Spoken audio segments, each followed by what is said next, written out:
Hi guys, आज आपण कच्च्या टमाटरची आणि वांग्याची चटणी करणार आहोत। त्यासाठी वांग्याला छान भाजून घ्यायचं आणि कच्च्या टमाटरला पण छान भाजून घ्यायचं। त्यानंतर लाल मिरची घ्यायची, त्याला पण भाजून घ्यायचं तावीवर। त्यानंतर त्याचे छिलके काढून घ्यायचे। त्यानंतर टमाटरचे पण छिलके काढून घ्यायचे। त्यानंतर त्यात 5 ते 6 लसणाच्या गाठ्या टाकायच्या, पाकळ्या टाकायच्या आणि भाजलेल्या मिरच्या टाकायच्या आणि त्याला ग्राइंड करून घ्यायचं मिरची कटरमध्ये। आपली लसूण आणि मिरची बारीक होऊन तयार आहे।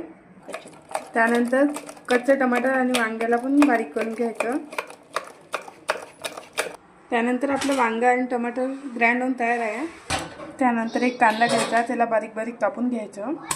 त्यानंतर चटणीला तडका देण्यासाठी तेल गरम व्हायला ठेवायचं। तेल गरम झाल्यानंतर त्यात जिरं टाकायचं। त्यानंतर कांदा टाकायचा। त्यानंतर चवीनुसार मीठ टाकायचं। त्यानंतर थोडीशी हळद टाकायची। त्यानंतर लसूण आणि मिरची टाकायची। त्यानंतर टमाटर आणि वांग्याचा पेस्ट टाकायचा। त्याला ते मिक्स करून घ्यायचं। नंतर त्यात सांबार टाकायचा।